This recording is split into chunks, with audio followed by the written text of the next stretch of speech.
اب یقینی بات ہے جس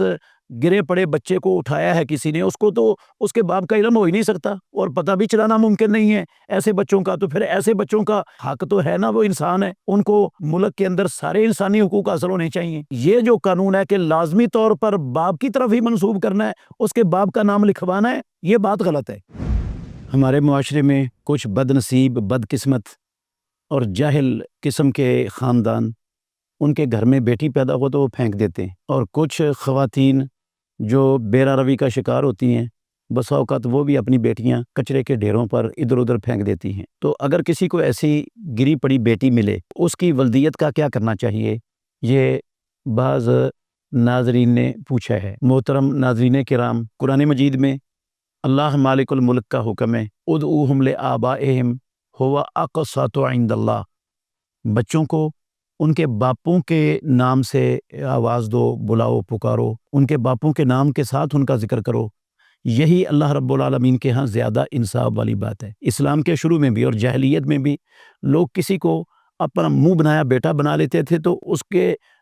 ولدیت کی جگہ پر اپنا نام لکھ دیتے تھے۔ اللہ رب العالمین نے اس سے منع فرما دیا، اور یہ ساتھ یہ کہا فَإِن لَمْ تَعْلَمُوا آبَاءَهُمْ فَإِخْوَانُكُمْ فِي الدِّينِ، اگر تمہیں ان کے باپوں کا علم نہیں ہے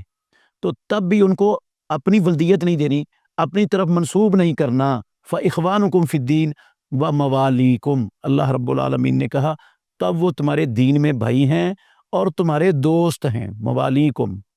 تمہارے بھائی ہیں اور دوست ہیں۔ آپ ان الفاظ پر غور کریں کہ اگر کسی کے باپ کا انسان کو علم نہیں ہے کہ اس کا باپ کون ہے، کس نے اس کو پھینکا ہے، اللہ رب العالمین نے قرآن مجید میں یہ نہیں کہا کہ اٹھانے والا اس کو اپنی ولدیت دے دے اور اس کی ولدیت کی جگہ پر اپنا نام لکھ دے۔ یہ بھی تو رب العالمین کہہ سکتا تھا نا۔ رب العالمین کو پتہ تھا کہ کئی ایسے لوگ اٹھائے جائیں گے اور ان کے لیے میں جو ہے نا وہ یہ قانون بنا دوں اور یہ حکم نازل کر دوں۔ محمد الرسول اللہ صلی اللہ علیہ وسلم نے بھی اپنی سنت اور حدیث کے اندر کوئی ایسی ترغیب نہیں دی کسی کو کہ اگر کوئی کسی کو گرا پڑا بچہ ملے تو اس کو اپنی ولدیت دے دے اور اپنے نام سے اس کو بلانا اور پکارنا شروع کر دے۔ اس سے نسب خلط ملط ہو جاتے ہیں، اور اسلام کے اندر نسبوں کی حفاظت ایک بہت بڑا اہم اور بنیادی مسئلہ ہے۔ اسلام نسبوں کے اندر خلط ملط ہونے کو برداشت اور گوارا نہیں کرتا۔ یہ کلچر یورپ کے ملکوں میں پایا جاتا ہے، وہاں نسب مٹ چکے ہیں، لیکن اسلام اس نسب کی حفاظت پر بہت بڑا زور دیتا ہے۔ اسی لیے منع کر دیا گیا ہے کہ جس کے باپ کا علم نہیں ہے اس کو اپنی ولدیت نہیں دینی، وہ تمہارے دین میں بھائی ہیں یا تمہارے دوست ہیں۔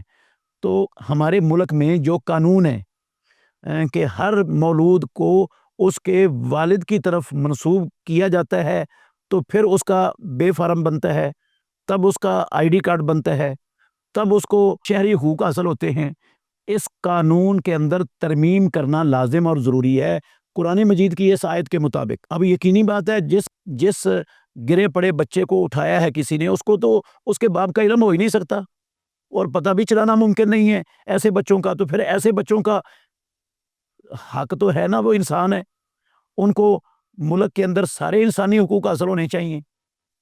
تو یہ جو قانون ہے کہ لازمی طور پر باپ کی طرف ہی منسوب کرنا ہے، اس کے باپ کا نام لکھوانا ہے، یہ بات غلط ہے۔ اس کے اندر ترمیم کرنی چاہیے، اور اس کے لیے پاکستانی سپریم کورٹ کے ججوں کو یا ہماری پارلیمنٹ کے ممبران کو بیٹھ کر کوئی قانون بنانا چاہیے کہ ایسے لوگوں کے لیے ان کی ولدیت کے خانے میں اسلامی بھائی لکھا جائے گا یا دوست لکھا جائے گا یا کیا لکھا جائے گا، جس کے ساتھ کسی نسب کے ساتھ خلط ملط ہونے کا بھی اندیشہ باقی نہ رہے اور اللہ کے حکم کی خلاف ورزی بھی لازم نہ آئے۔ تو ایسا قانون بنانے کی ضرورت ہے، جو ہمارے عدلیہ کی بھی ذمہ داری ہے اور ہماری پارلیمنٹ کی بھی ذمہ داری ہے کہ وہ ایسا قانون فوری طور پر بنائیں تاکہ ایسے بچوں کو جو ہے نا شہری حقوق حاصل ہو سکیں۔